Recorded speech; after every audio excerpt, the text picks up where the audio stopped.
Okay, so where I'd like to start right now is right here with stock photography. And somehow my memory is that we already discussed stock photography in this class. Is that correct?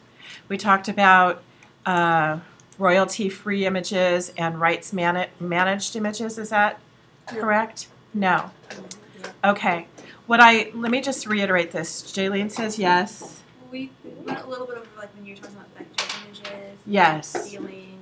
Okay. All right. Well, let me do a quickie on this, and it's super valuable to know. So first off, I have an account with here with iStock Photo. So I don't need to sign in actually to show you what they do. But iStock Photo actually got bought up by something called Getty Images, and Getty Images is more expensive than anybody else, except for Corbis, which I'll show you their website. And you can buy stock images. So if we take, what's Diamond? What kind of breed is Diamond? What is it? Blue nose. Blue nosed.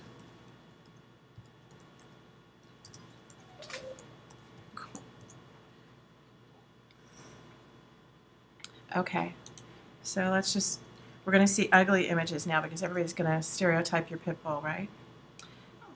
So here's some cute ones. Okay, so I'm doing searches, and I did searches of anything related to pit bull. So I got both photographs here, and I have vector illustrations. So for example, that's a vector illustration of a pit bull. And over here, I have, more vector, and I have photos. That doesn't look like a pit bull to me, does it? No. No. Anyway, so you can narrow your search by keywords. You can narrow it down and say you might want a photo of a pit bull, and the word they use is isolated if you want it on a white background, or silhouetted. You can choose whether you want photos or illustrations. You can choose whether you want these images vertical or horizontal. You can start to use their search engines to see, and they provide you with all their images. How you pay for things, all of the images on iStock Photo are royalty-free, which means that when you buy the image, you can use it as much as you want for anything you want. So when you buy the image, you buy it based on the size of the image, and that's how much you pay for it. So if we want this image and we want it extra large, it would probably download as like a well, it says it downloads as a 6 megabyte file, which means it would open when it's not compressed, because you understand the difference of a compressed file and not compressed file. Any question about that one? All right. So when it's open, it expands. It's no longer compressed, and it's probably like a 30 megabyte file, would be my guess, which is pretty hefty. And you would just pay for credits, give them your credit card, pay for credits. You have an account with them, you click on it, you download the file, and you get it immediately. This is what stock photography is nowadays. Before there was the internet, you would have to look through a catalog that was printed of images, call the stock photo house, and they would send you slides or transparencies. There were no digital files. So it would take days, right? Now it's minutes. I mean, it's truly minutes, where you can download images. The only time things get difficult, so for example, let me try horse races. I've been downloading, it's probably one word, horse, oh, it was 2 words. I've been downloading images for one of my clients, and we're looking at horse races, but there's a problem here, for example. Let's see if this is the case.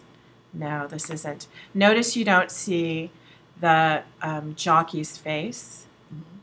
Some of these images, first off, all of these images, if there's people in it, well, this is a video. They do download videos for you also.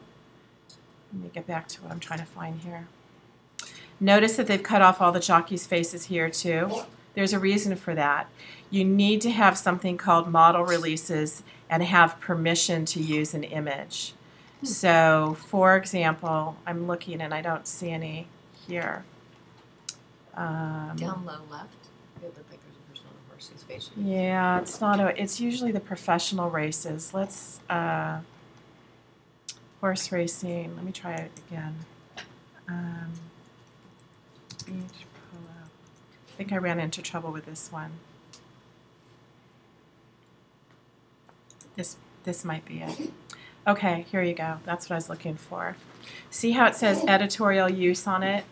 That means that the person who used this, the person who photographed this, does not have permission, really, for anybody to reproduce the image of this polo player. So there's no model release. For editorial use only means that they took the photos documenting an event, like if you went to an Obama or Romney convention and you took, is that your puppy sneezing? Oh my gosh. It's very distracting on this little video. I'm thinking, really? What's that little sneezy sound?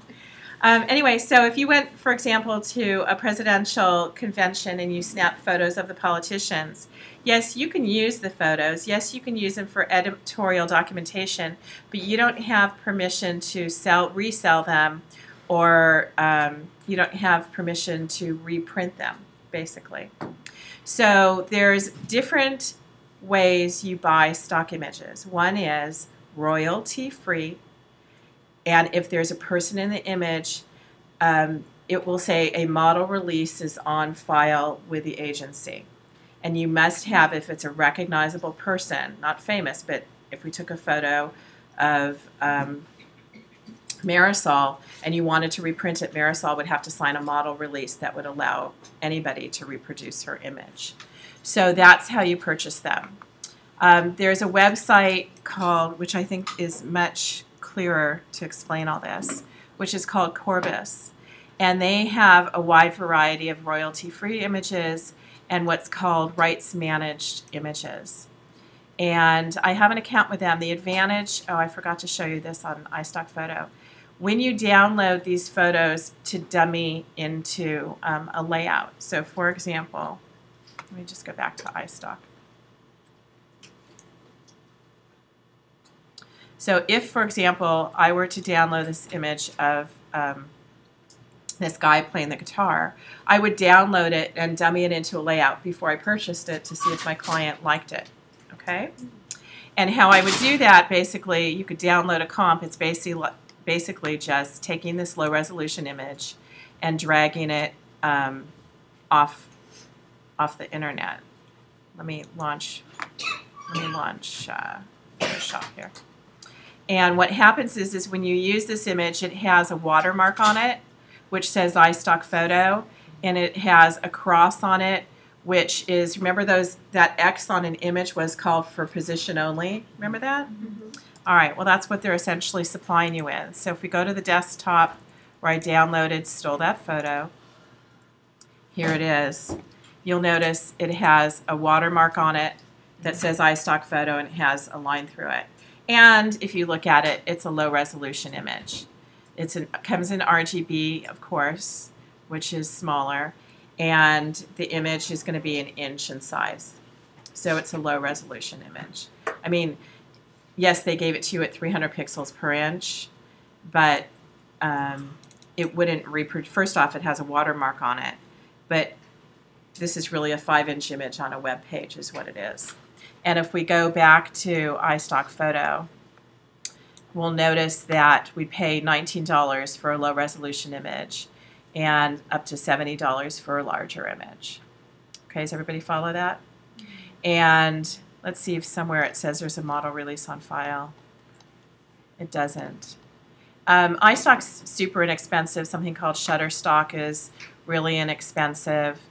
And Corbis, on the other hand, is really expensive. So the advantage of having an account with Corbis is when you download their stock images, they'll remove the watermark for you. And that's nice because you don't really want your client to see where you're getting your images from necessarily. I mean, they know anyway. But, and I think in order to price something, I might have to sign in. So let me see if I can do that.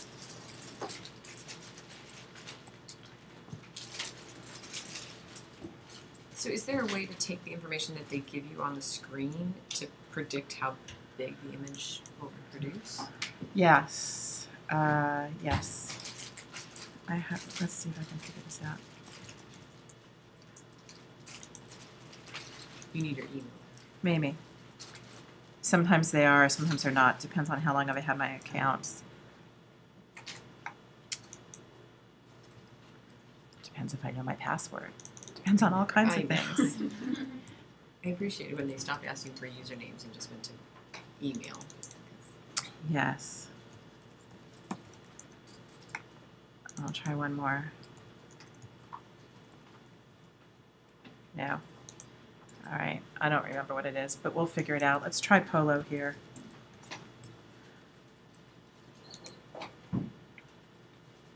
I mean, I can still search for my images. I just can't purchase it without going to my account. And right here, notice on the left side of the screen, it says rights managed and royalty free. This is what I want you to start to see. So RM stands for rights managed. And the way you would price this rights managed image here is like this. To price the image, you would click on it. This is rights managed. Oh, I'm so frustrated. Let's see if it's in my phone. I can't pause my video, but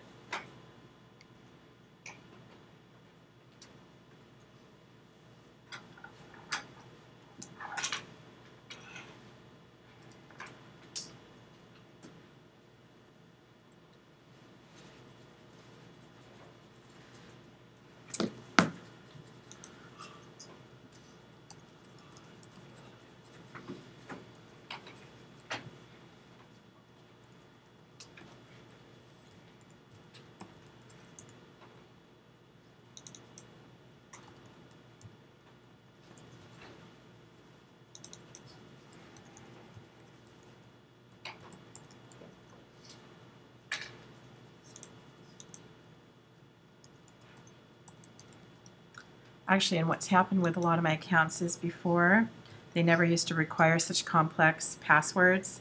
So then they now add symbols and numbers and all those things, and that confuses me too. Let's try it again.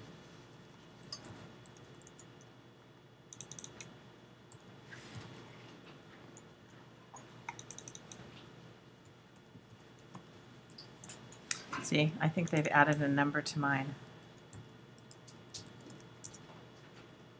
Yep, they added a number to it.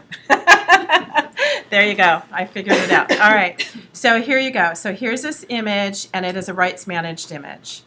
So how they license it, you notice, is based on what your project is. So whether you're going to work with it in advertising, web design, or print publishing, like a book, for example. And then you pay for the circulation. So if we're putting it on the cover of a brochure, and the brochure is printed with up to 5,000 quantities, and you're not using a full page, only a half page, that's how much it's going to cost. It's going to cost $1,100 compared to $25 maybe at stock, iStock Photo. The reason for this is when something is rights managed and you pay for it, they pull it off the market, which means you buy the use of the photo, you're buying it for your corporation, you're going to spend $1,000 or $2,000. Let's say you're doing a billboard, outdoor display, and you're spending a couple $1,000s for a full display, or $3,000. And then what happens is, if you want a custom license, you tell them exactly how you're going to use it. You say, well, I'm going to use it in a direct marketing piece, and it's going to be on the cover of a direct mailer. And what country are you going to use it in? Is it just the United States? How long are you going to use it for? I want to use it for 2 years. How many am I going to print? Well, I'm going to print 3 million of them because it's going to Southern California, let's say. And now look at your cost, depending on the image. So now, if you download the image off the web, if you use the image for a website and for print, and it's full-size page, you're at $6,200. But what that means is they're going to take this image off of the availability. They're going to remove it so nobody else can use it. Because if you're, for example, Nike, and you're downloading this image of this polo player, you don't want Adidas to have the same polo player in their billboard while you're featuring this one. Okay, so that's what rights manage is about. It controls the use of the image, and that's how you pay for it. You pay for it based on circulation, location of the circulation, how it's used, and so forth, which is why you can see if you're spending $6,000, at that point you might just be hiring a photographer to do a photo shoot for you. But if it's in Caracas, think of the expense of sending, there's polo matches in Caracas, but think of the expense of sending somebody out there and then getting model releases and so forth. So sometimes in this instance, maybe it's less expensive for a company to do this. Plus, it's immediate gratification. You see the image, you like the shot, you know it works, and you use it. So, yeah, Marisol. Do they take it off the market for the 2 years? Yes, only? they And take then it off the after market for 2 years, then it can go back on the market. Okay. It's free game again, right? And the photographer receives royalties from it. So royalty rights managed means that Corbis, the company who's brokering it, essentially gets a percentage of it, and the photographer who shot the image gets a percentage of it, right? Of the money. And so you're buying the use for the image. Close without savings. So again, and you can search these websites, you can search them based on whether you want illustrations, whether you want documentary type images, whether you want historical images. I mean, you can narrow down your search enormously, whether you want it color, whether you want it vertical or horizontal. All of that criteria is pretty straightforward. Obviously, if you have an account and you're downloading an image to dummy the image, they know that you've downloaded the use of it. So you can't steal it. I did tell you all the story about my printer who stole an image off the internet. Did I tell you guys this story? Okay. You want to hear it? Yes. Okay. All right. So I have a print shop, and they pull down a low-resolution image. So right now I'm logged in. So for example, I can click on this image, and I can go to download. Help me look for this. Download a comping image right there. So I can save the file. I can download the comping image, and if I open it, it's going to be in the downloads folder. So let me locate it. Work here. Okay. So notice it has no watermark. That's because I've signed in with my account. The watermark is gone.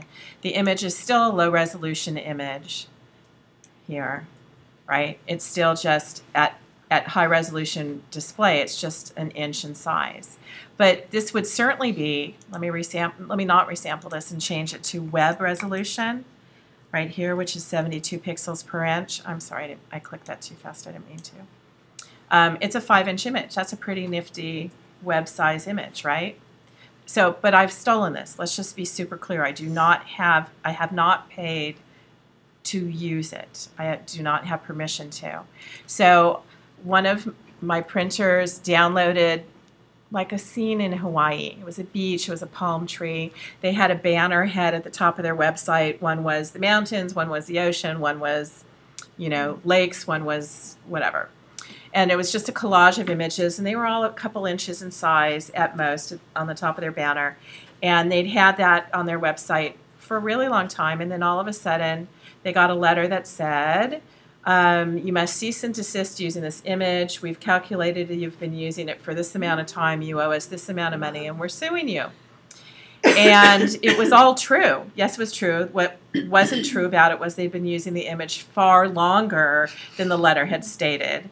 But that was how long it was tracked. And there are web crawlers out there that will search for the arrangement of the pixels and will know when you're using the images. And that's how they got found out. So indeed, they paid what they used it for. They did because they owed it, because it was not a free stock image. It was not a, public domain image. So they paid it, and they ceased and desisted from using it further. And so don't think that you can post things on the internet and not get found out, because clearly that does happen. It's really a good lesson to learn. Where on the other hand, if we were downloading a royalty-free image, then you can buy it once and you can use it in a variety of ways. Okay? Does everybody understand the difference between royalty-free and rights managed? Okay. And you essentially pay regardless. If it's rights managed, you're obviously paying for more than just the size of the image. You're paying for the use. For the less expensive websites, you're paying for, here's the fine royalty-free. For this one, you're paying for the size of the image. So to price this image, it's really how many megabytes are you downloading. That's all it is. It's not where do you use it, how do you use it. This one's only how big is it going to be, how many megabytes are you gathering, and that's how you pay for it. And when I download images like this, I always try to download, if I have the budget, the largest image, because who knows in the future if a campaign that had a small photograph for an ad then turned into a campaign that needed a big poster size. Then I'd have to pay twice for it, and that wouldn't be very cost effective. So go big, because you can always, as you know, resample and scale smaller. Yes? Okay. The other thing is there are websites. So there are many stock image websites, which are listed here, some. And there's also Getty Images. But there's also royalty-free websites. And if you Google public domain high-resolution images, let's just copy this and paste this, you'll find that there are loads of websites that have public domain images. And public domain means that your tax dollars have photographed them, and so therefore they're free to you. But what you want to be sure of is that you've also asked for high-resolution images. People post on Flickr. Library of Congress is actually fabulous, believe it or not. Your tax dollars have paid for those images, which is why they're public domain. Let's see if it's pulling up. Some people put their images up on Flickr, I think, for free downloads. They might want photo credit. Some don't. Let's see. Like vintage photos. Let's see. Let's check on this one. Library of Congress. 5x7. You know, you don't know what the resolution is. High resolution image. Here it is. Here's the government location. So if you Google around for public domain, you'll find millions of websites. And you'll find beautiful images that aren't just old people images like this, you know, old scanned images from the archives. You'll find photographs of food and wine and so forth. So, but get in the habit, oh, here's a TIFF image. Here it tells us our sizes. I didn't look. So here's a JPEG image, 26K, which means it would be great for web. Here's a JPEG image, which is still small, good for web. Here's a 23 megabyte image. Let's just save the file. And imagine how big this is going to be when we download it. So we're going to have a high resolution vintage image, which is pretty cool. So getting savvy about how to locate high resolution images is a lot of fun. You know, they're there for you. And sometimes, you know, for example, your next project is going to be this fold-over card. Maybe having fun with vintage images and trying different tricks to take care of it might be a good time, right? Well, tick, tick, tick, tick, tick. Any questions about stock images, royalty-free? Okay. The other part of this lecture, while we're still waiting for this to download, is here, which talks about service bureaus. And there's videos on a service bureau, and I'm not going to play this. I'm going to tell you about service bureaus, and if you want to learn more, you can click on this video. A service bureau is becoming more obsolete. When computers and computer graphics became more prevalent, print shops still used to create film. But when you send an ad to a magazine publication, for example, they would not be able to accommodate your digital file. They would still want you to send film. And you as a designer would have to go to an image setter and output film. And so service bureaus cropped up, which are places that had the equipment to output film. And that's what a service bureau does. They take your digital files and they either output film negatives, film positives. I added output film positives the other day, and my service bureau no longer does it because they have no more demand for it, because most places will take your digital files only and don't want film. Most places don't create printing plates from film. Most places nowadays are creating printing plates direct to plate, DTP, direct to plate. So service bureaus will take your digital files and output them. So for example, if you're doing your process book and you're outputting your process book, you're going to upload a PDF file, let's say to Blurb. And in essence, they could be called a service bureau to you. They're outputting your book. They're taking your digital file. They're going to output your book on color prints, bind it for you, and ship it back to you. And that's what service bureaus do. So knowing that they exist and knowing where to locate them. There used to be one here in Santa Barbara called Graphic Traffic. Now what happens is the print shops all have their own image setters, and they actually function as their own service bureau for direct to plate or direct to film or whatever it is they choose to do. Okay, let me pull up that image we downloaded right here. It's a TIFF image. Here's the image. We downloaded it. We'll see if it's in RGB. They scanned it in grayscale for you. So it's 23 megabytes in grayscale. It's pretty huge. And here's our image size. It's 800 resolution. So if you want to know how big it would be if you ran it at kind of normal resolution, let's say 300, it's a 19-inch image by 14 inches. That's a pretty nice size poster, right? And you could choose to clean up the scratches. You know, here's the notation. Here's the photographer. Here's, you know, the file number for it and so forth, right? Do we have to leave the name of the? No. No? Yeah, you can use it however you want. This is an image. What happens is the Library of Congress scans images for, none of you have been in my portfolio class except for Tracy back there. And we had a guest speaker, and my friend was the guest speaker, and he's started a business practice where he's a photographer, and he's changed his practice from photographing things to historically documenting buildings. And there is a very, very, very meticulous outline for how buildings have to be historically documented. And then they have to shoot not 4x5, but like, maybe it's a 4x5. It might be bigger. Film format where they're shooting transparencies, and those transparencies get sent and documented to the Library of Congress. And then it gets put in a vault, kind of like in Raiders of the Lost Ark, you know, right? And the images are still documented as transparencies, because no matter what, if you start only documenting images digitally, think of how obsolete the computers have become.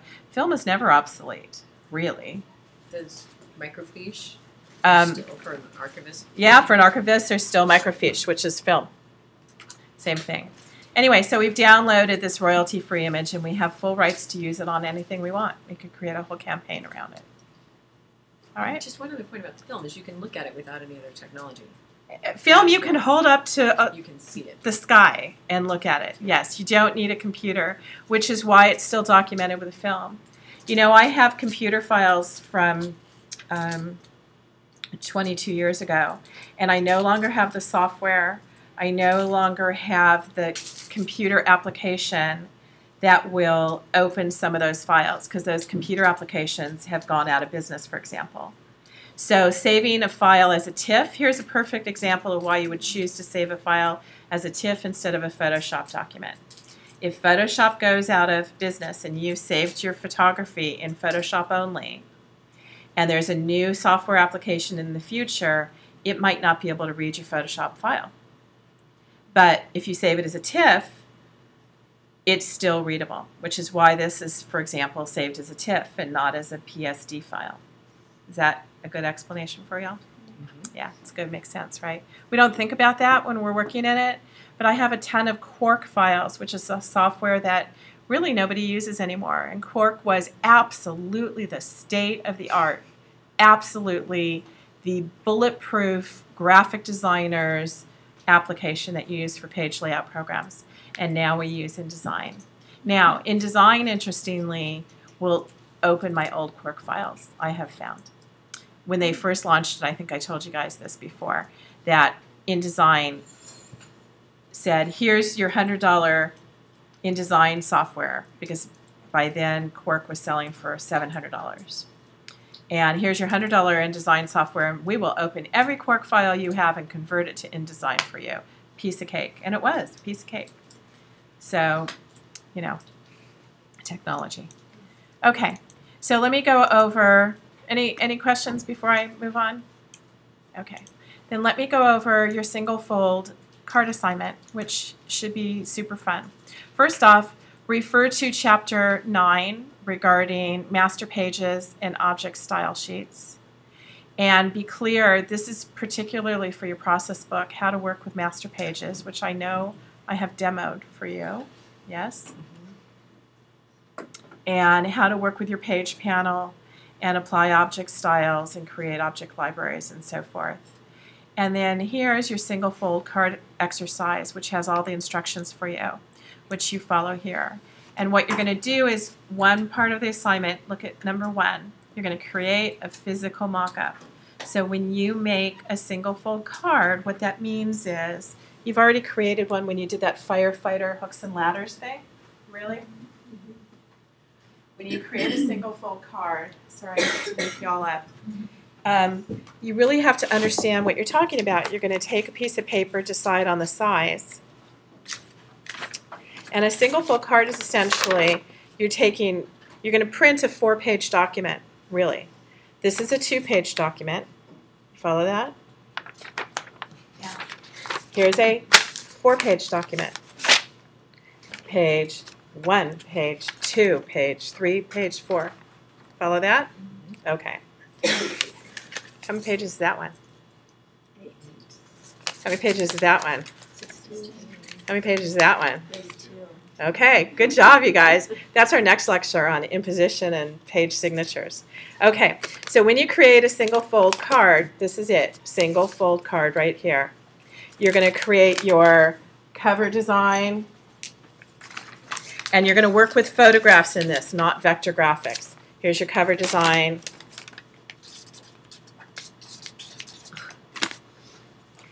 And then you're going to put your logo or something on the back.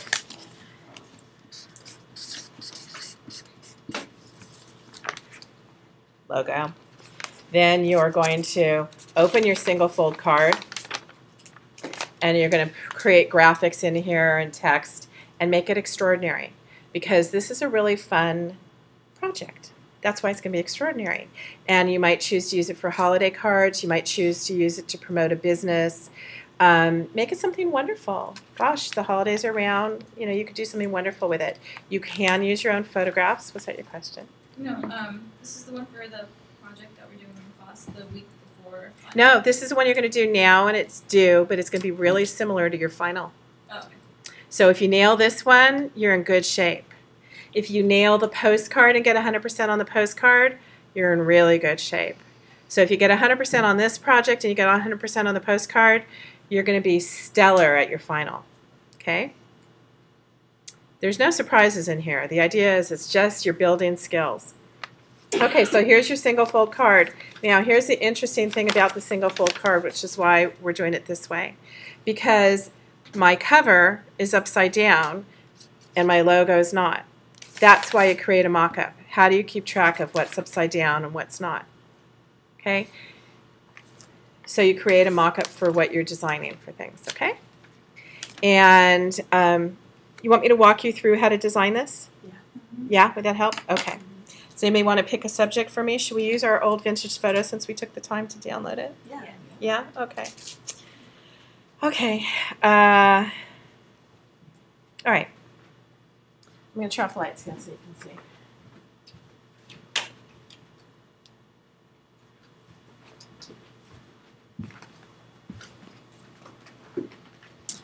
Okay, so here's the story. So we're going to create a physical mock-up. You just saw it, yes. You're going to learn how to rotate an image upside down for the back cover. You're going to apply process color to the outside of your single fold card. And the inside is going to be working with spot color and grayscale, because the inside of your card is 2 spot colors, the outside of your card is process color. That's the criteria, and you have to meet it. If you're doing something that's a personal card and you have this burning desire to not design it this way, then you have to clear it through me. Because if it doesn't meet the criteria of 4 colors on the outside, process color, and 2 colors on the inside, then you'd get marked down. So make sure that we understand why you're doing something different. You're going to make sure that you use dashed lines to indicate the fold. You're going to make sure that you add a bleed area and you extend your art to the bleed. A lot of you fall into this hole that you don't do that. That you put the position of the dashed lines in the correct area, and that you use master pages for the project. And then, of course, there's that lecture about design principles. That's what this link is, because you're going to talk about your design. Then there's specific criteria for the size of the graphics. And usually a bleed is 1/8 of an inch, but we're saying 1/2 an inch here so we can see your dashed lines, your score marks. That's why we're making it 1/2 inch. And outside of the card, process color, inside spot.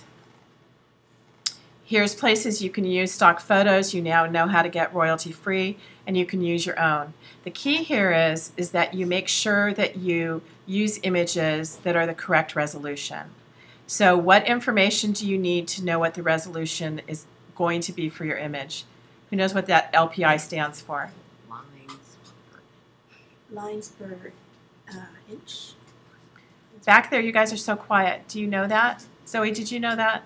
Yeah, You did? You just didn't want to speak up? I said it to myself. Did you? Oh, good. Good. Well, then you already scored well on your final, because that'll be on your final too. So lines per inch or line screen, LPI. And so if you know the line screen, how do you find out what the line screen is? Double it. No. How do you find out what the line screen is? How will you know what the line screen is, Eleanor? Photoshop. You phone. Or Yeah, phone home. Is that something you guys understand? Phone home? Is that, no? It's from an E.T. movie. Oh, yeah. You know E.T.? Phone home? Okay. All right. That was random, right? Okay, yes, you phone. You call a friend. What's that? That's a TV show too, right? Who Wants to Be a Millionaire. There you go.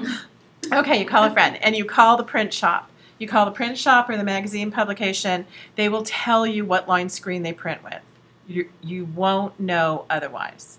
And then, what did you say, Eleanor? You said, or somebody said double it. Yeah. You find the line screen, you multiply it times 2, and that's how many pixels per inch your image should be. Do you ever want to interpolate up, make an image bigger than you started with? No. No, right, because it's not going to be the best quality. Okay, and then there will be a score sheet on page 3, and the score sheet is way down here. This is your score sheet. So take a screen capture of it, because this is what you're going to have to check to make sure you're getting everything correct. And here's an example of a student's card. They used a photograph of their own. They created an interesting layout. It's full color design on the outside cover and back cover. And then the inside is 2 spot colors they used. So they created not duotone images, but monotone images, which met the criteria. And it's pretty, right? And then as part of page 3, you need to talk about the name of the image you used, what file format you saved it in, how many pixels per inch the image is, what color mode you saved it in, what file format you saved the image in, and what colors you used. Wait, that one's on a completely different. Third page, page 3, yes. Okay, and then of course, all of these links here, they're here for a reason. They're here to be super specific, which is, let me scroll back to the top. Here's your instructions. You're going to create a mock-up, prep your photos first. I'm moving through this quickly because you can read it on your own. Here it tells you how to make a duotone from grayscale. Here's a link to convert images in Photoshop if you forget. Here's your sizes. Here's your bleed area. You got to make sure that you're generating your dashed lines. You have to make sure that you're working with master pages here for the dashed lines. I'm going to demo this. And here's the resources to help you through master page tutorials. And here's working with spot color in case you forget, right? It's all here. And here's one of my favorite things, edit original to revamp your image if you need to. Here's how to proof your color separations, whether you're in InDesign or your Acrobat. Package your file. How to print it with all printers, marks, and bleeds. Here's the key right there. Use document bleed settings. A lot of you get graded down. You've built a bleed into your document, but when you export your PDF, you don't have the bleed marks. And for those to show up, you have to use document bleed settings. Okay? So let me walk you through it. All right? So you're going to set up an InDesign document. Man, I really need more coffee this morning. I couldn't find that. And we have one image. So what did we have? A guy on the beach? Let's get playful with this one, right? Let's go back here on the internet and let's go to royalty-free umbrella. Okay, I'm going to steal an image, okay? And so I'm going to go to images. And I'm going to go to larger than. Aw, what happened to Diamond? Oh, she had a nightmare or something? She dreams a lot. Aw. Okay. It's not stealing though if it's royalty free, is it? Yeah, somebody needs to get paid for this. If I'm going to a royalty free page and it says free image, it's not stealing. So let's pick this one. Let's see if this works. So what I went to is I went to images and I want an image larger than. Did you all see that? Right here. So I know what I have in mind. So I'm going to try this one and go to the full size image. And it might be somebody that's putting their images online to steal. They don't care. Might take us forever to get there, but. Vicky, I'm confused though. Because royalty free, you have to pay. Right? Well, you pay because they gave us a collection of images and they want their money. That's why we paid for it. But that would be with iStock or Shutterstock, iStock, right. Corbis had royalty free also. The person who sold their image to Corbis, for example, said, we want one price for. We want to sell you our image. You give us money for your image, and then Corbis now continues to receive the royalties on it. That's why you pay to download it. Is that answering you? So then, how are these free if they're royalty free? How are these free? Some people will you might take a snapshot, put it up on your blog, and not say that people can use it.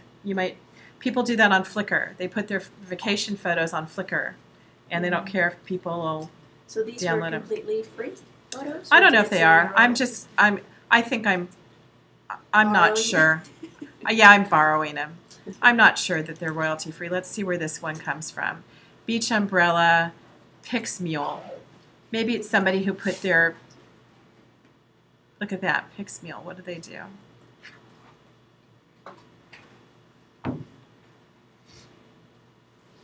It's a place where they make their money from ads. They're putting up free images that people are posting, and they're making their money from ads. Right? Let's click on this one.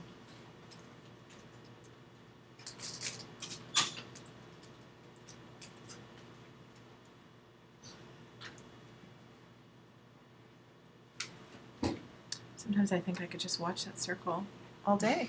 And that's how long it's going to take. I don't know where these images are coming from. It might take all day. What do you think? So Flickr is a place where you can pick your photos and download them again at the same. I think so. Does anybody here use Flickr? No? You know, I've never used Flickr. I'm not one for posting my photos. You know, when you guys post your photos to Facebook, did you all know that, you know, the big panorama images on Facebook? When you post them there, it says, Facebook owns this photo and has full rights to use this however they want. All those panorama photos on Facebook.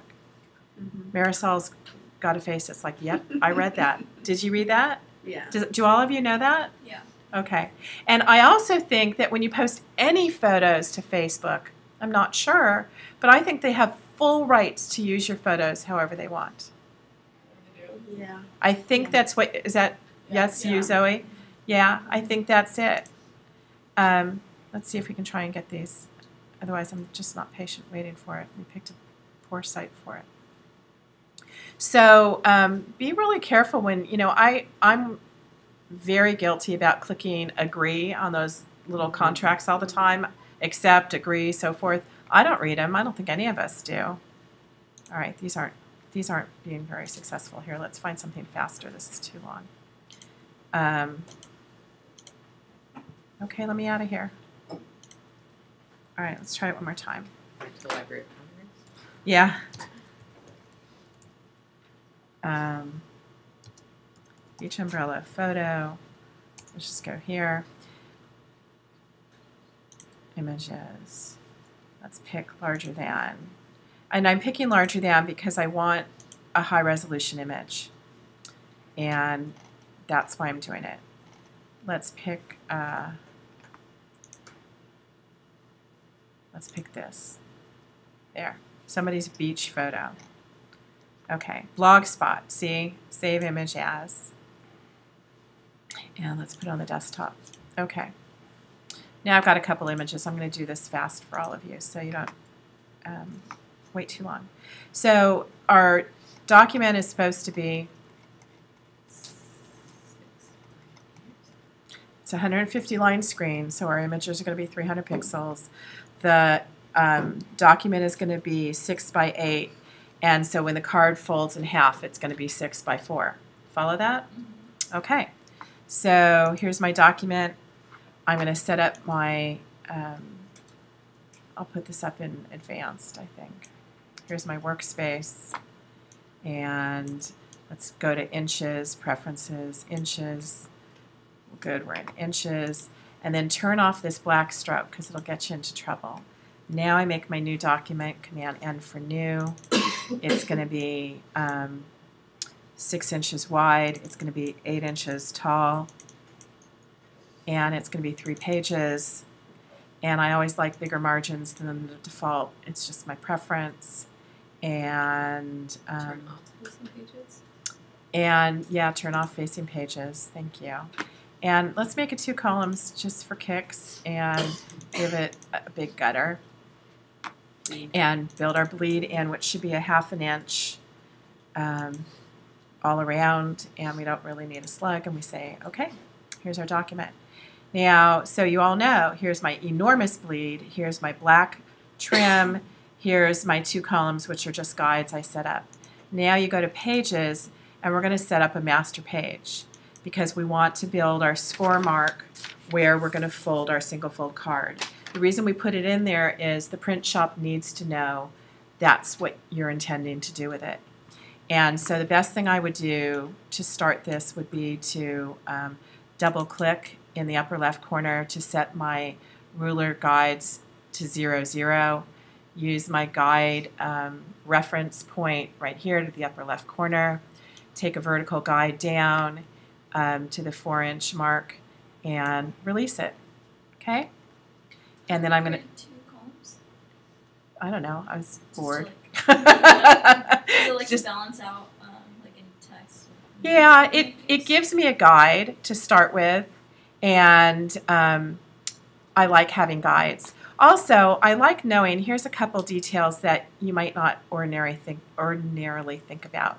One is I brought a guide down here halfway. I have a 5/8 of an inch margin all around. You all forget that it folds, the card's going to fold right here. So you might choose, just for the sake of it, to create a 5/8 of an inch margin right there, just so you remember, oh yeah, I'm going to have a margin here, I'm going to have a margin here. If I put something up to my fold mark, it's going to feel squished. And if I want to have some air here, maybe I'll just bring a guide there for fun. And now I'm going to use my zoom tool so you can see what I'm doing. Take the line tool, hold your shift key down, and in the bleed area only, draw a dash line. So the line's going to be dashed. It really should be only a 1/2 point, but I'm going to make it 2 points so you can see it. And although it looks black, it should not be black. It should always be registration color. So it shows up on every printing plate. Okay? And you're going to make yours, like I said, a 1/2 point. And then all I do is I hold my Option key down and my Shift key. I drag it across here, put it in the bleed area. And I did this on the master page by making the master page active by clicking on it. And now if we go to page 1, we're on page 1, there's my fold mark. Page 2, there's my fold mark. Page 3, there's my fold mark. And that's the advantage of master pages. Okay? All right, now I'm going to go to Photoshop and I'm going to start playing with my artwork. So I'm going to pick my guy with the umbrella, and I actually really like him just like this. He's really kind of fun. And in Photoshop, how many people have never played with Photoshop besides this class? Oh, all of you have. Okay, great.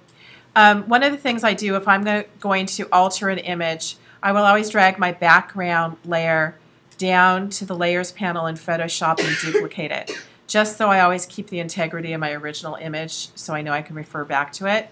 And then I'm going to turn that off. And then there's something called the Magic Wand tool in Photoshop. And what it does is it'll select pixels based on a tolerance of 32 pixels. So if I click right here, it's going to look for pixels of the similar color within a 32 pixel radius. See if it picks up any other tones. And what I want to do is select everything that's white, which it did, because I want to get rid of it. Because I'm going to want to add a drop shadow in my artwork of this artwork. So I hit delete. Okay, so now I've created a transparent background for my photograph. And then what I'm going to do is I'm going to go up here to my color mode, and this is a grayscale image, but for the outside of my artwork, even though I want it to be a grayscale, I want it to be in color, I'm not going to add color to this image, but I'm going to print with process color. This is going to be a little confusing probably for us to have chosen this, but that's okay. I'm going to now convert my grayscale image to color. It's not going to look colorful, and I'm not going to merge my layers.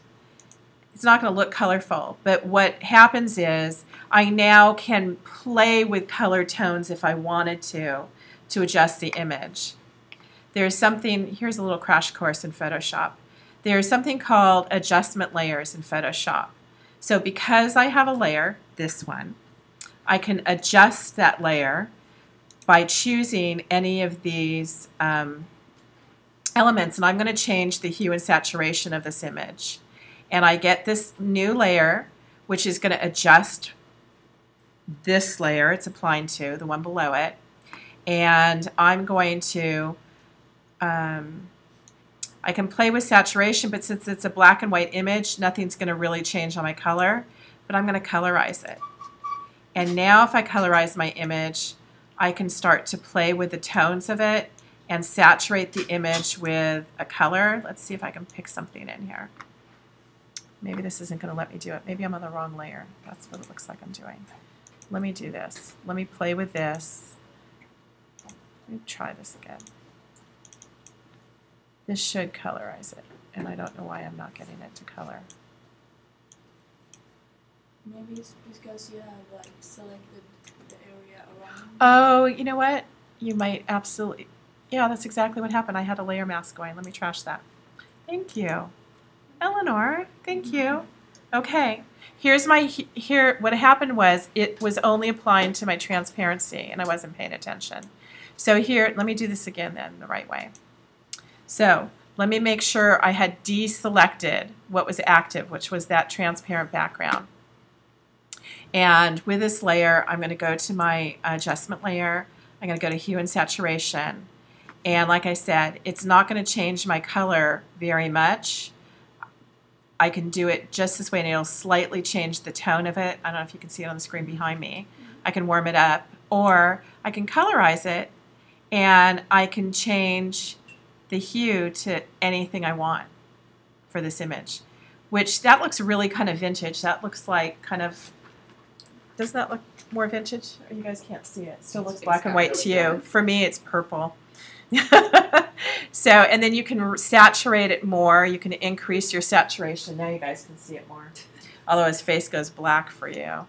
All right, but we'll just leave it that. It's kind of purpley. And then the other thing I'm going to do is look at my image size and make sure it's at 300 pixels per inch. Now I have way too much information for what I'm going to use this for. So what I'm going to do is I am going to resample the image because it's too big. I don't need a 100 megabyte image. I am going to resample it down to 300 pixels because that's what I need. But I want it to bleed right to left, and my document is 6 inches. So maybe I'm going to make this 7 inches wide, right? And so I'll know it will bleed my document 6 inches wide. At least I know it'll extend to the bleed if I wish it to. And actually, maybe I'll make it 8 just so I have what I need to play with. And I'm discarding. Well, I can't adjust the height. It's proportionate. I'm sorry. Oh, I was doing the width. That's what I meant to do. Okay. Now the height is smaller. And so my width is 6. I was looking at the wrong measurement. And so now I'm discarding all of this information, making it smaller. And now I'm going to save it under a new name because I don't ever want to lose my original information. And I'll call it cover. Oops. Call it cover, and I'll put it in the desktop. And call it fold card. There we go. And I can save it as a TIFF, which is great, or I can also save it as a PSD file. Okay? And I'll leave it right now as a TIFF, which is fine. And save all my defaults. And save my transparency. Okay? Yes? Yes? I have a question. What happens if you ever need to use it, like for a poster? Right now you're doing something smaller, but in the future you have a poster. Right. Well, I do have my original image. Oh, okay. So actually, what your question really is this. Let me hit undo. Let me go to edit, step backward. And step backward gave me my full size. So what I would probably do if I'm going to use it as a poster is right now save my image size at the full integrity I have and save it just like this and save it as save as. And so I remember it's CMYK. I'll put CMYK. And now I'll save it on the desktop in my fold folder. In my fold folder. Okay. Okay. It says layers is going to make my file bigger. Yeah, we know that. More information you keep in a file, the more. And now what I might do is scale it down, go to image size, resample, go to 300, and actually since I'm probably going to make it smaller than 6 inches, I'm just going to leave it at 6 right now. Now it's a 9 megabyte file. Say OK. And then I'm going to resave it under a new name and say 6 inches. So I know. And I have, that's essentially what I would always do, as a matter of fact. Okay. So now I've got the biggest one in the right colors, and now I've got the smallest one in the right colors again. Okay. And then I'm probably going to go back to the desktop, locate that umbrella image. It's probably this one. What do we think? Yeah? Okay. And what do I want to do with this guy? It's really, what do we want to do with him? Okay, I'm going to use my magic wand tool and try and do this super fast and a little sloppy, okay? And then I'm going to take all this ocean around this guy. And I'm using the magic wand tool and it's picking pixels up. Who's never seen a magic wand before? Everybody has? You haven't seen it? No, I didn't know how to use it. Oh, you didn't know how to use it. You did see it. Okay. So it's picking my pixels up, and mostly what I want to do is I want to select everything that is around this guy and get rid of it. Because I'm going to put this guy next to, look at all his stuff. I'm going to put this guy next to the guy at the beach. So now that you've selected it, Oh, I'm going to duplicate my layer, keep my original one, and I'm just going to hit delete for starters. And then I'm going to use this lasso tool, and I'm going to go to select, deselect everything. And I'm going to really fast, which is going to make this super sloppy, but I don't want to make you guys wait for all this. I'm selecting all this stuff, and I'm going to get rid of this. Lassoing it, I selected it, I'm hitting delete. I'm not being very sophisticated about how I'm getting rid of things here. I'm lassoing that and deleting and getting rid of all these people and all this stuff, except for all his clutter around him. So now he's just sitting on the beach hanging out with his big pile of mess, right? Holding on to them. Holding on to that umbrella with his dear life. And let me deselect it. Okay, so here's my image. And it's not, you know, it's really not very clean. What I'd probably go and do is I'd zoom in here, and there's a little eraser tool here. And you can use the bracket key. There's a brush size for the eraser right here. I can make it bigger or smaller. And I can erase the edge. So I have clean edges to my image. See, I have all these little random things here. An eraser is just like using the little magic eraser we used to use in school. Because I didn't create a very clean edge to my umbrella. Because when you use the magic wand, it doesn't give you a very clean edge.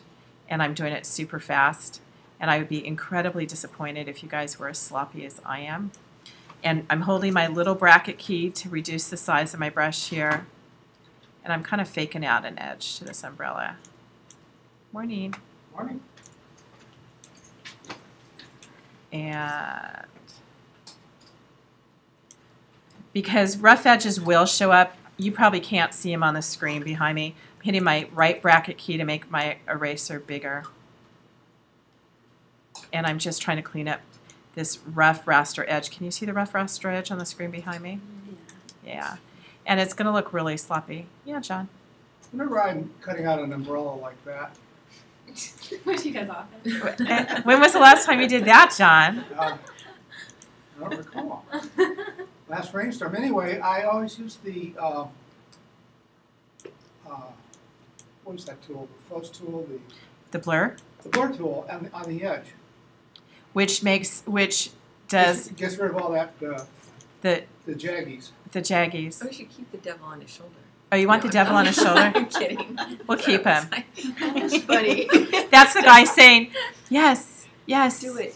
Yes. And also, it tends to help it blend into the background better. Yes, what John's talking about is this tool right here that looks like a water drop. It's called the blur tool.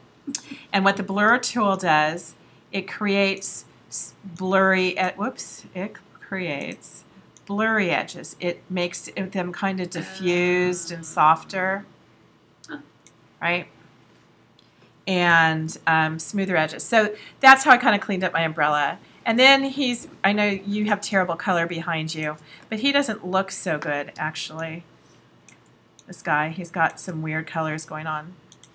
Let me just do this super fast because I don't want to take forever. Yeah, we made him thinner.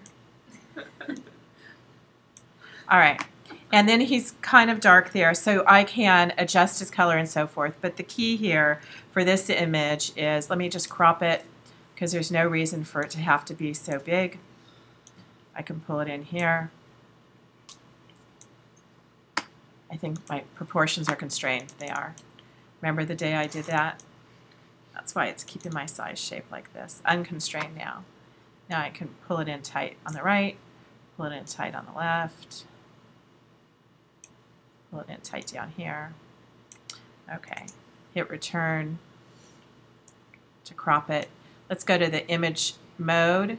We need to make them CMYK. We won't merge them. We'll keep the original one how it was. We'll go to image size. And he was supposed to be high resolution. He doesn't look very high resolution. But we'll make him 300 pixels. We unchecked resample. So we kept our 2 megabytes of information. And he's not going to ever be any bigger than what we have here. And we'll say OK. And I'll save him as a Photoshop document here so you can see how they behave. Guy. And put him in my fold card. There we go. All right. Now, here we are in InDesign. We're on page 1, and I've created my beautiful mock-up of my card right here. And on the face of my card, I'm going to go to File, Place, Command D. I'm going to place my vintage image at 6 inches. My cursor loads, and I'm just going to click down here, and here's my vintage image, which is really a little bit too big. And I don't want to get rid of the background, and I don't want to get rid of all the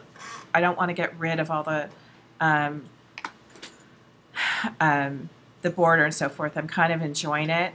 So I'm going to kind of figure out where I want this image, and I reduce the size of my box, and I'm going to go to Object Fitting, and I'm going to fit the content proportionally in my frame.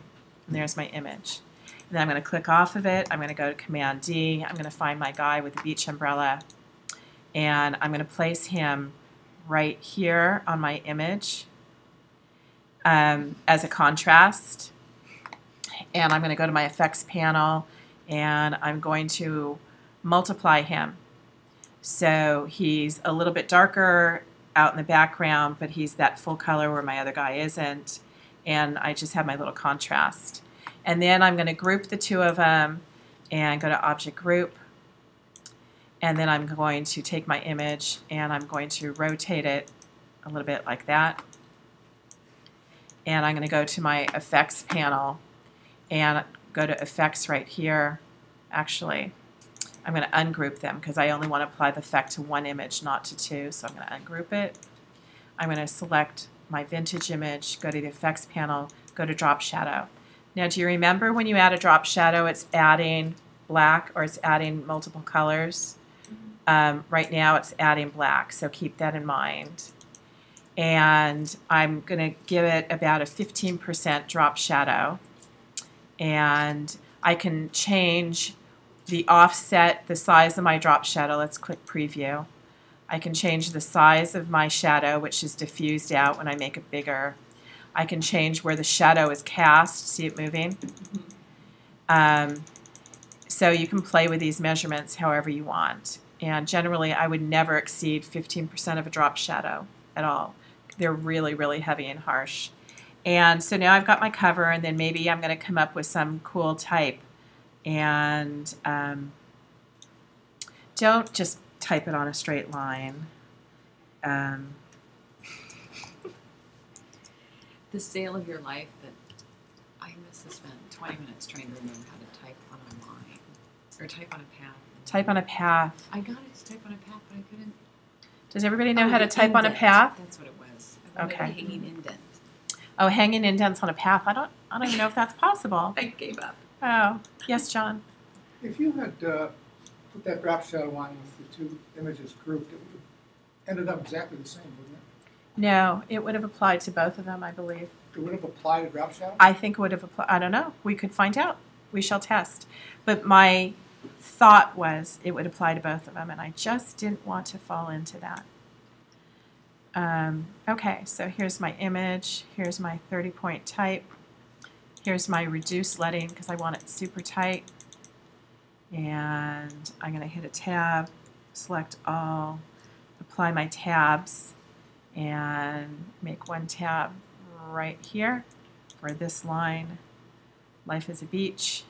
And I want it to come over a little bit because I want my A to be just the other side of the H and centered between the uppercase B and the uppercase H. And Let's make this in some color. And I can click on any of my swatches, like this straight red one, and I can play with it. And I can reduce my yellow so I've got that blue thing going on that's in my image that you guys can't really see. And it kind of looks like the purple in my image. And here's my life as a beach. And I think I probably want it smaller, bigger, so I might enlarge it even more to this. Bring it down here, see how it looks. But I would have had my mock-up in place for this. And actually, I think I want to make this image bigger and bleed beyond the boundaries. So I'm going to group it again. I'm going to hold down my Command, my Option key, and my Shift key, and scale both of them simultaneously, proportionately, like that. Now I'm taking my graphics, my type graphics, and I'm doing the same thing to scale them. And that kind of looked kind of cute, right? Yeah, thanks, Felipa. And then I'm going to save my document because I've done something to it. And I'll call it my beach postcard, my beach foldover. Okay, I'm spending too much time on this, and I don't want to use all of your time up. So let me create a vintage color background. Let me add a bleed out here. Now, you don't need to go all the way to the 1/2 inch for your bleed. You can come to about 1/8 of an inch so John and I can see your dashed lines to know where your fold marks are. And I'm going to fill this with yellow. Yes, John? I've noticed that when you use 1/8 of an inch bleed, the targets obliterate the dashed line, so the quarter inch is better. Just for the dashed line. 1/2 inch is better is what you said? No, quarter inch. Quarter inch is better. Okay. There you go. Whatever it is, make sure your dashed lines show. That's what we care about. And I'm putting in this little tint of a color for a background. And I mixed a swatch there, and I'm doing object arrange, send to back. And here's my artwork. Now understand that right here's my score mark, so I have to decide how high I want this. So pay attention. What you don't notice on the screen here is this, that my type is super close to my fold. And I find a lot of you don't view these things to make sure that you've got that set up the way you need to. Whoops. There. I think this is all grouped still. Type also. Hold my Shift key down, deselect the background. And there we go. And so here's my cover. Now let's decide that this is the icon for my company, my Beach Man. Now this is what I do when I'm turning something upside down, like my logo for the back of this, which is this. This is how I do it. I think it's easier. I go to the trim mark, and I go to the fold mark, and I draw a rectangle that's filled with nothing. Okay? So that's a 4x6 rectangle. Everybody can see that in my measurements. Okay. And then, for example, I'm going to create my logo. So I'm going to go Command D, locate my guy, who's my little icon for my graphic right here. I'm going to center him. Oops. Make sure this thing isn't active right here. Let me make him really small. There. And here's my company logo.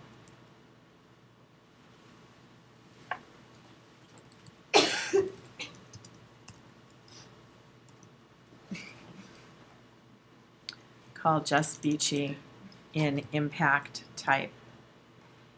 And let me hit a hard return and hit Option G for copyright 2013. We're a step ahead.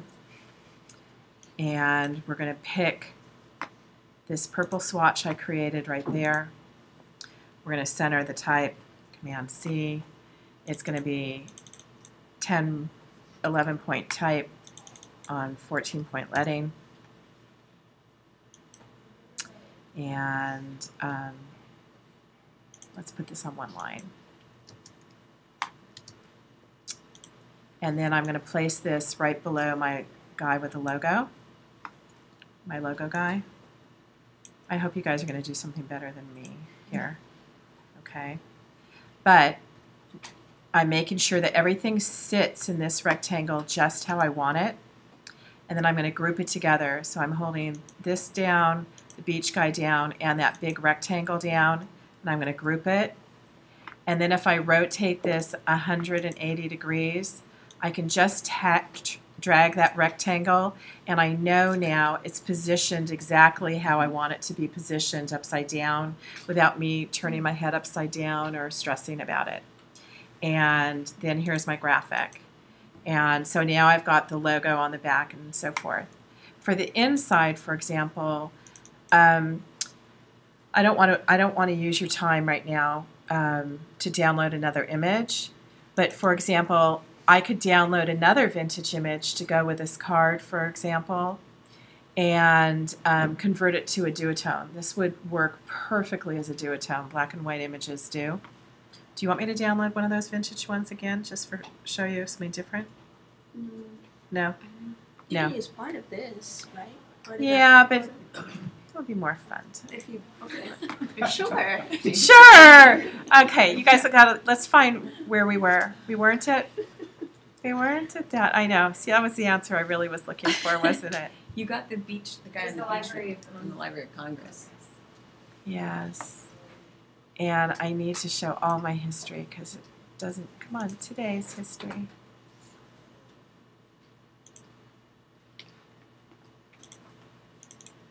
There we go.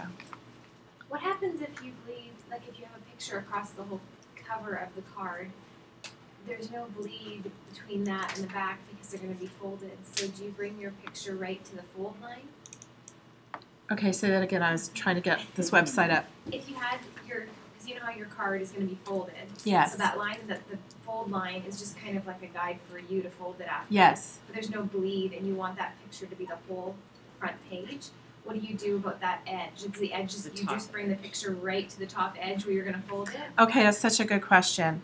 There's something really important to learn. So what Crystal asks is, what she asked is, I drew a guideline here, what's the point? I bled past the line intentionally. Or if you wanted to get right to that fold line without having it go over Okay. the back. Well, and what if I just wanted this image?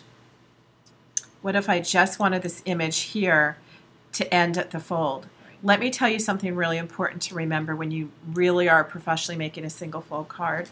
When you draw your image, if you create your image from the bleed to the bleed and at the fold, it may fold short, which means that the print shop might have it be a hair off. And if you have a full bleeding image like this that ends exactly at the fold and they're a hair off, or sometimes you're on coated paper and the paper cracks, you know what I mean by cracking? Mm-hmm. When you have thick coated paper and it folds, it creates cracking. There's no other description for it. What you really want to do is move your image about a 1/16 of an inch above the fold. It's not going to look bad if it's hanging out a little over the back side, but it's going to look horrible if it's short on the front side. So I always put my score mark there exactly at the halfway mark, and I always take it up about a 1/16 of an inch beyond the fold. Okay. And that's what I would do, because that assures that even if they fudge that fold a little or the paper's so thick it takes up space, you won't be off. And that's actually something really critical to remember, as a matter of fact. Okay, so let's go to our friend. Let's go here, prints and photographs. Let's see. And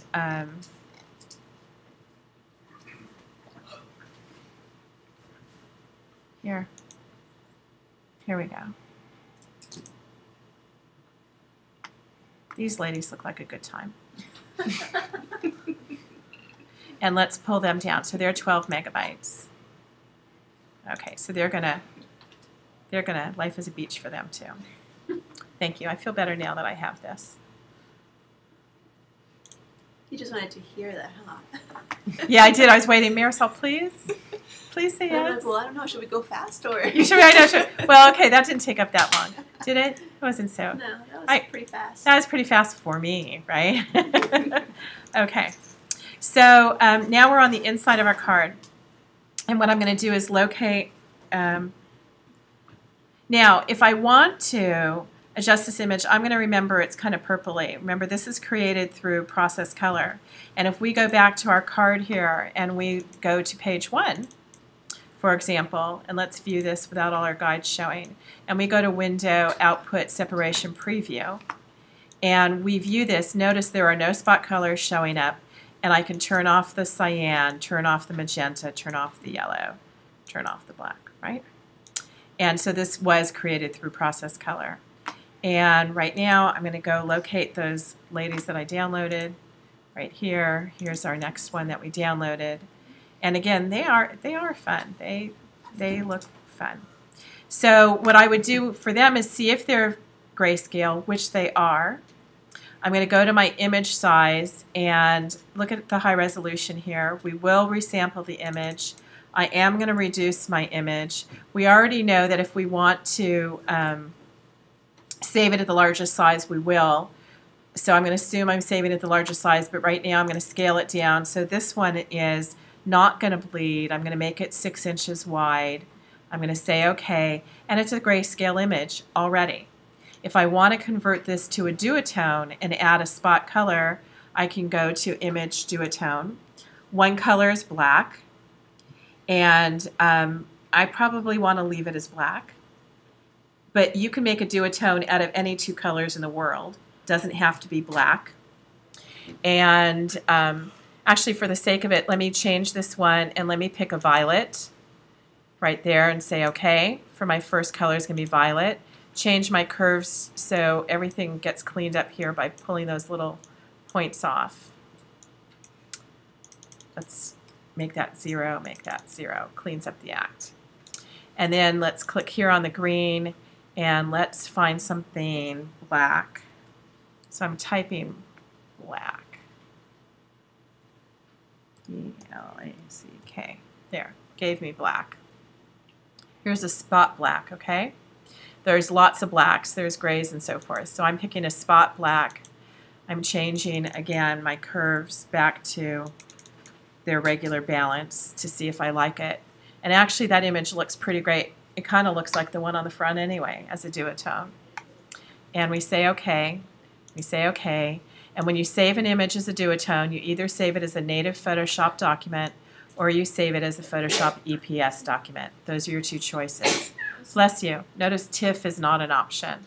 So I'm going to save it as an EPS document, and we know that it's 300 pixels per inch, and say OK, and there we go. So we've saved that. Now we're coming to the second page of our card, and we're going to go to File, Place, Command D. We're going to locate, oh, I kept it in the Downloads folder. Right here. There's our file as an EPS. My cursor is going to load. I'm going to place it. And I'm going to come back here because I want it at the same angle as this one. So I'm going to look at what angle I set this one up as. So I'm going to eliminate my group. Click on that. It's at 3, positive 3. So I'll go to page 2. I'll click on this. I'll type 3 in the angle. And now I can start to build this one. And I might keep that same kind of yellowy background right here, which is right there. Copy it. I can also go to my master page, and better yet, I can go to Edit, Paste and Place my background, and now it shows up on all my pages. Notice, because I put it on the master page. So now I don't even have to worry about my background. Yeah, Stephen, did you have a question? Yeah, how did you invert that graphic that's on the front? You like flip it upside down so that when it folds over, Oh, right here, this one. Remember I drew that box so I wouldn't have to worry about how to position it. I knew it was going to fit perfectly. So you can invert it. I just hit clockwise twice. Oh, okay. Rotate clockwise. I didn't know if there was like a different way. Or you can type 180 degrees. What happens is, actually, let's put this back to 0. Let's make it active. Change it to 0. It put it off the page for us. Put it somewhere. Put it over here. And let me put it back in the box where I created it. Let's see what happens if I just type 180 degrees right here. Yeah, it put it up in this upper left corner here. So I had to drag I it. think it's because of the reference point. I think it is because of the reference point, actually. But that's why I make the box, because then I never worry about moving all the little pieces and centering stuff. Everything works out that way. And so then for this one, I've now created the inside of my piece, and I can set it up how I want. And I can go to the effects panel, and I can add the drop shadow. One of the things I do suggest is that you take notes. I take screen captures. You all know how to do that now. I take screen captures of my effects panel to make sure that I'm being consistent from piece to piece. And, oh, I didn't have it active. Is there a way to make an effects preset? You know, there should be, and I don't see it here. So I think the answer is no. In Photoshop, yes. In Illustrator, I think so. And in InDesign, I don't think so.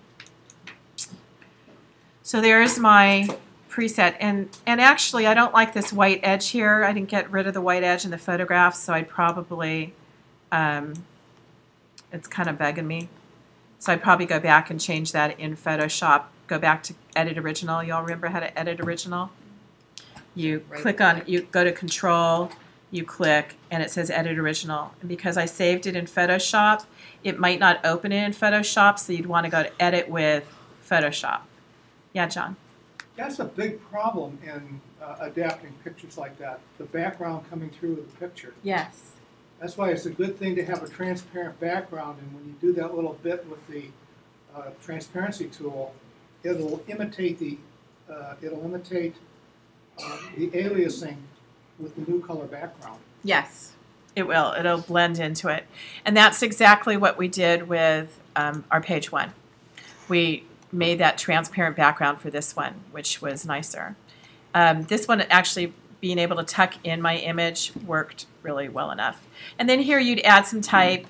You might decide that you don't want it centered. You might decide they're off the page. And to answer your question, Miriam, maybe I want to take my text box right here and remember, use my 2 columns, which is why I created that guide here. So, oh, you know what I did wrong? Who knows what I did wrong to this page? Well, I'll show you. I'll show you what I did wrong. Here, let me fill this with placeholder text. Oh, is it going to be on the upper side? No, I'll show you. Let me make my photo active. Let me go to Window, Text Wrap. Let's wrap around our graphic. Let's increase the outset. You all remember how to do that. That's why I created those 2 guides and this guide here, so I would have lots of space. And because this is a 2-color inside only, I'm going to go to my swatches and pick that violet color I used for the photograph, because I used violet and black. Or I can pick this black. Now I did 2 things wrong here. Let's see where my problem is. One is my drop shadow. Watch. So when I turn off my black for my duotone, my purple for my duotone, my type disappears. That's perfect. I have that yellow background and I have a drop shadow. So here's how I'm going to solve it. So, and this is why you have to check, because silly me. So I'm going to release my master pages. So this is how you do it. So I'm on page 2. I'm going to override master page items. Now I can delete my background here, or instead what I'm going to do is leave it. I'm going to go to swatches. I'm going to go to violet. I'm going to tint it, let's say 5%. Okay, change my background color. Then I have a drop shadow on this image. I'm going to click on my graphic right here, right there, my graphic. Go to Object Arrange, bring to front, because it got stuck now behind my tint. Bring to front. And now I'm going to go to my effects panel, and I'm going to go to my drop shadow, and I'm going to click right here on my color, and scroll down and select my spot black. And let's see if I set this up right now. Say OK. And now if I did this right, here's my artwork. If I turn off my black, my shadow should disappear. And if I turn them up, that's what I want to happen on the inside. Okay? Which is why you proof stuff, because we think we're great and we're not. And then there's no reason that this is blank. You could put another photo up here. I mean, you can have a whole little photo fest, right? And it's already cuter that way, right? Is And- it going to print, like, this is going to fold a different way than the first one folds. Is that okay? No, this is going to fold inside instead. This is my inside, Yeah. right? So here's my cover with Life is, the beach. Here's my Life is a Beach logo, or just beachy. And then here's all my lady photos and my text. Okay. Okay? And, if you really wanted to have fun, I could, just for the sake of this, I know we're running out of time, but I can really want to, how to create vintage photo tape. You can put photo corners. There's, in Photoshop. Yeah, here. How to create Scotch tape in Photoshop. So here's a tutorial where you can create the illusion of adding Scotch tape to a photo, or photo corners like in old-fashioned albums. There's all kinds. There's also, you can go to something called DeviantArt. Has anybody gone to DeviantArt? You can go to something called DeviantArt, and you can type, what's it called? Photoshop brushes tape. Not brushes, but brushes. And you can download all of these. See the tape here, the different types of tape, that type of tape up there? Those are all downloadable brushes in Photoshop. Do you guys know how to do that? Anybody want to learn how to do that? Yeah. Yeah, you do? Back there? Okay, which one do you want, Zoe? Sticky tape? What do you want? This one? Okay.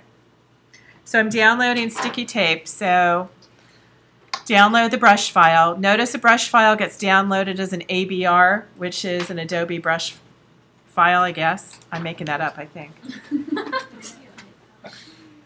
But it sounded good, right? Did I sound like I knew what I was talking about? Yeah. All right, I've chosen this. I'm downloading it. All right. In Photoshop, it's going to be in my downloads folder.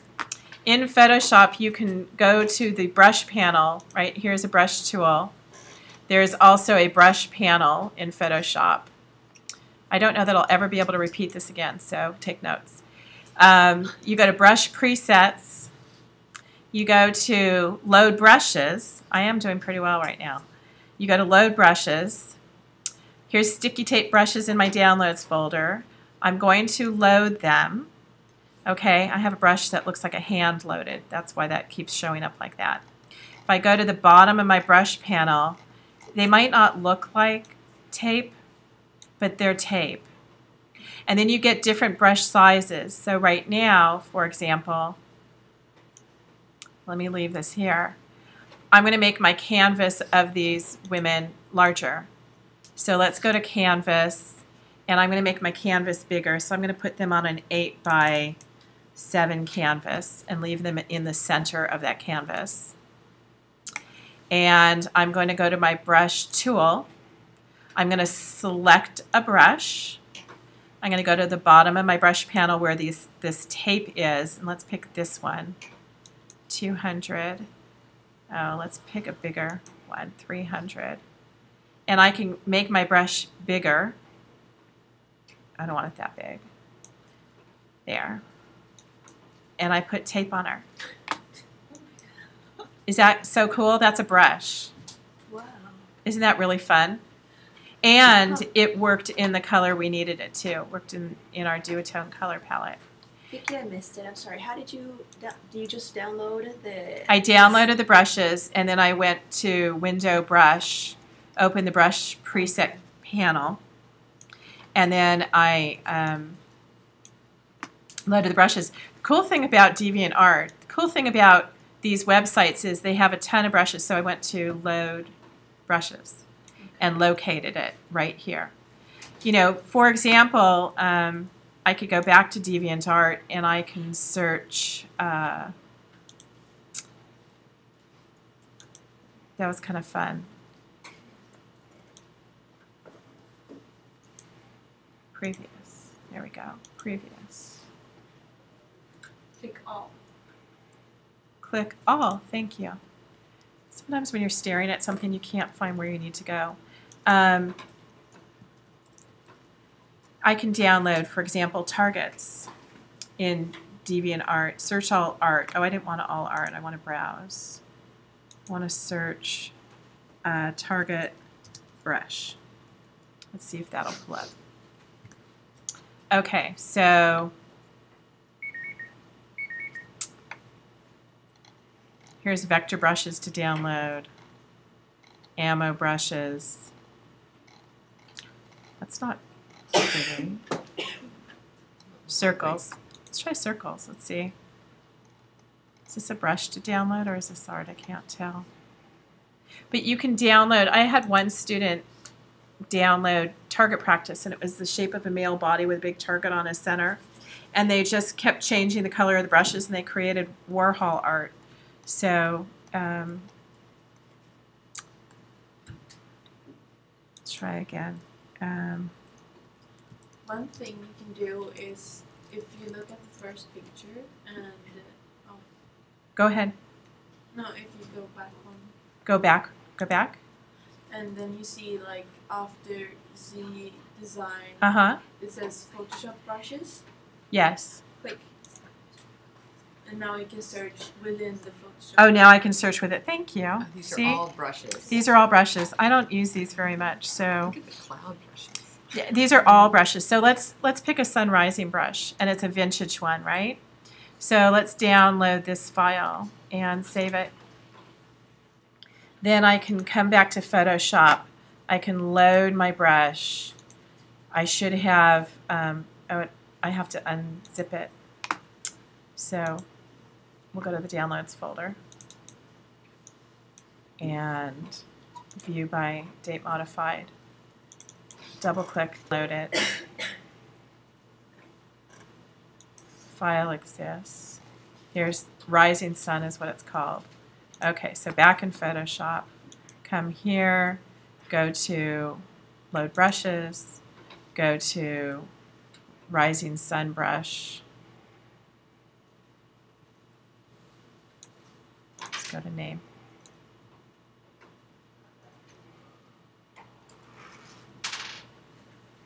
Here it is. Load the brush, open the brush. Let's just layer this brush on top of our photo. And let's pick the rising sun going this way, let's say. Let's change the color. Because this is, actually we can't change the color because we're in a duotone, but we can, let's increase the size of our brush just a little bit so it's bigger than what we got here. And there we go. So let's zoom in and see what we got. See how it created a brush on there? I mean, it's a beautiful effect, right? So you can create all kinds of art. Look how fast that was. Think how painstaking we would be drawing those little rays in vector graphics. Okay, so now that we've totally digressed, where were we again? So here's my graphic. Now on page 3, so we have checked our color. We checked for 2 spot colors on this page. We checked for our 4 process colors on this page. Then we go back here to our assignment page and leave DeviantArt behind. And we go to the bottom and we say, well, what's required?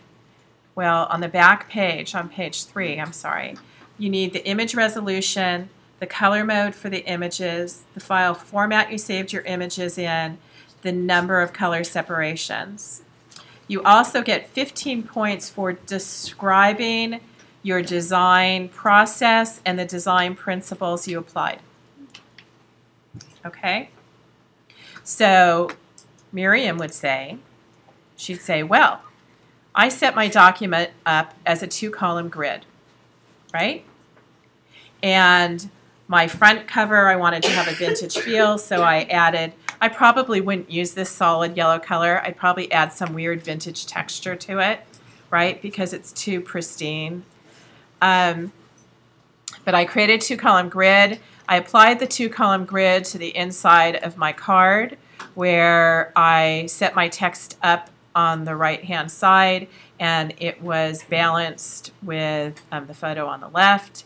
I used a duotone vintage color palette.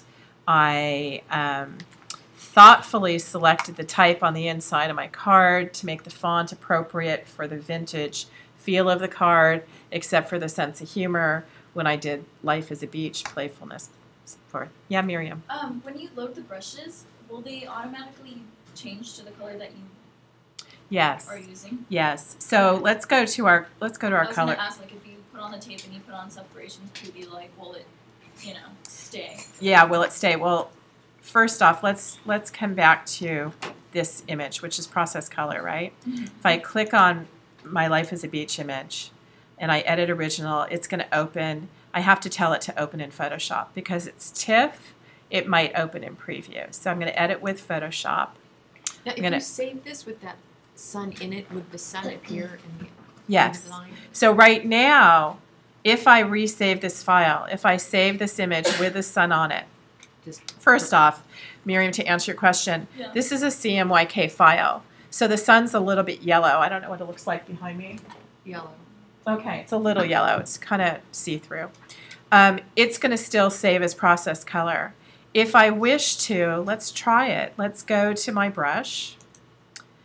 I've got my sun. Let me click on this and make it red.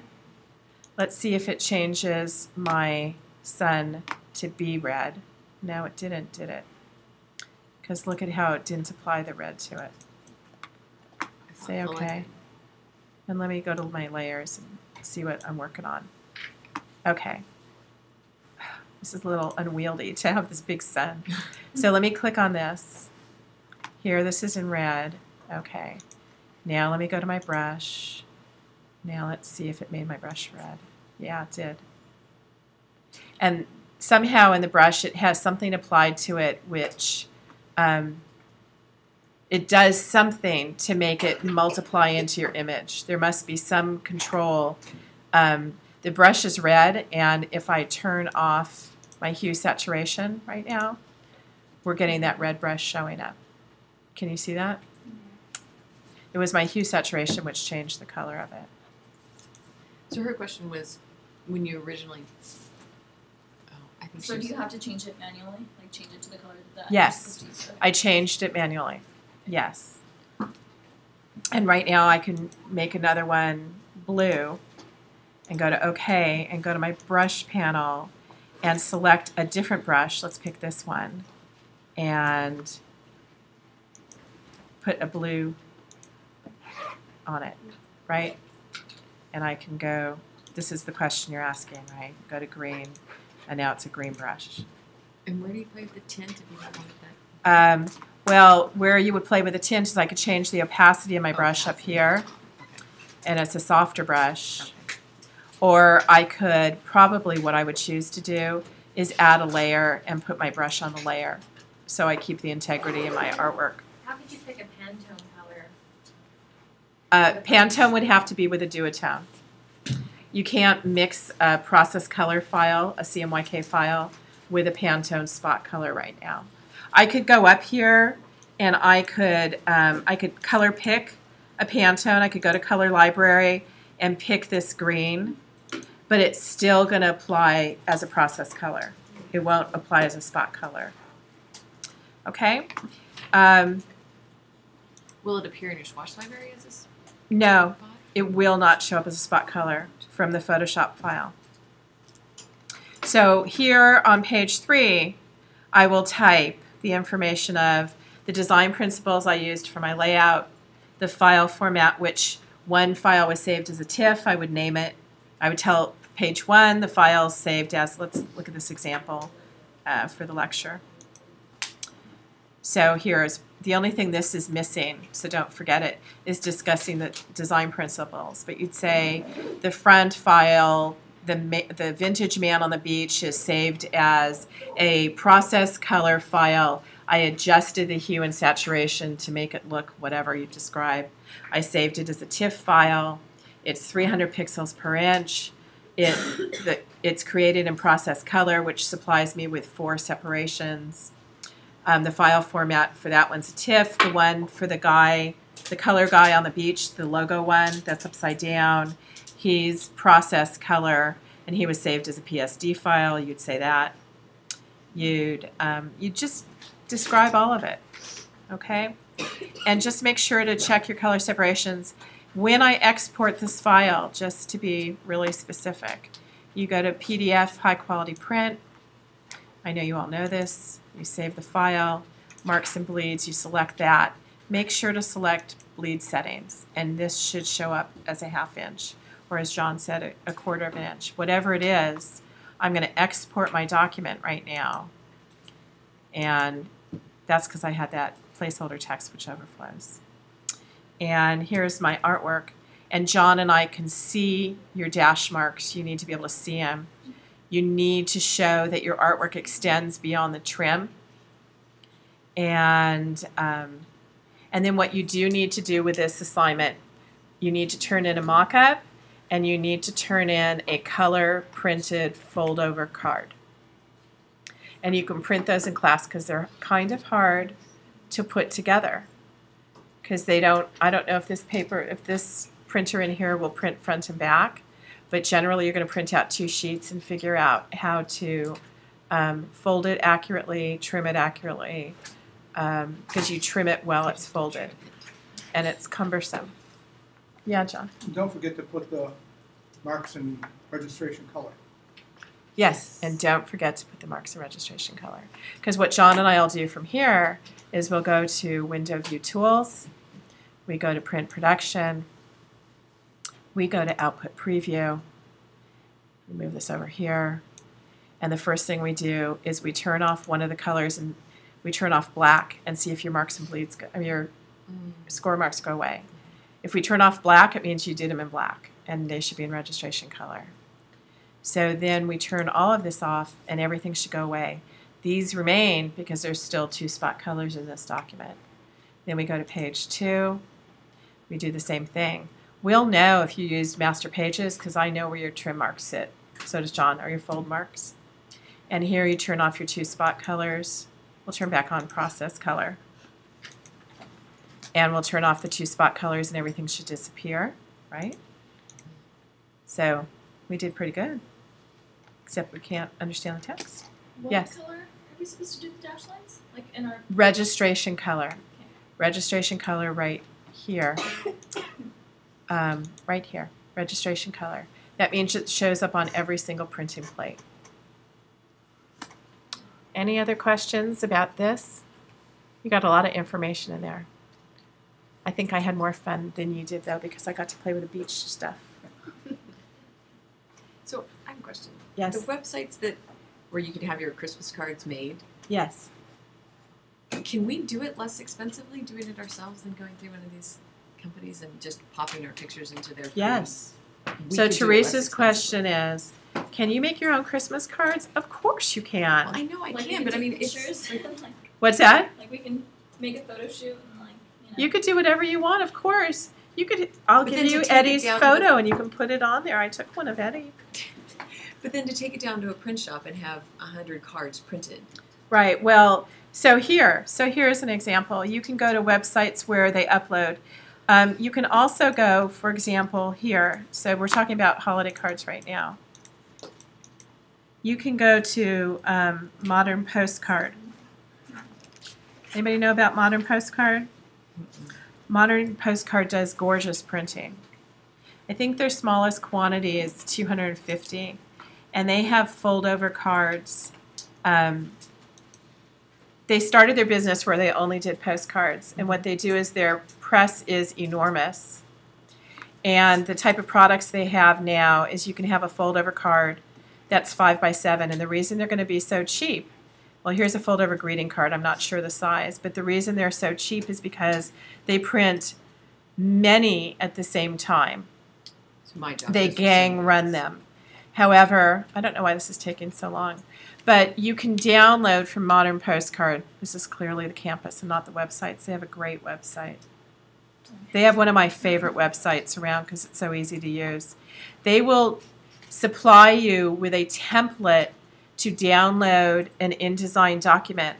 So your cards, so for example, here is a 4 1/4 by 6. And if you want 250 cards, you can print a color front with nothing, for example, on the inside or just text, and it's $155. Now, if you call ahead and you say, and here's your templates, you can download a Quark, Illustrator, or InDesign file from Modern Postcard, and you will download the file and open it up and set up your card on their templates so you make sure and fit all their requirements. But what they do is if you upload a PDF file, you'll save about 30%. So you would save from $150, you'd probably be down to $100. And then you just pay for envelopes for them. And so here you just decide on what you need, whether you want envelopes for your fold-over cards or not. And just call ahead and they'll give you a job number. They're fabulous. Their work is beautiful. And okay, so my downloads are done. Here's what we just downloaded. We unzip it.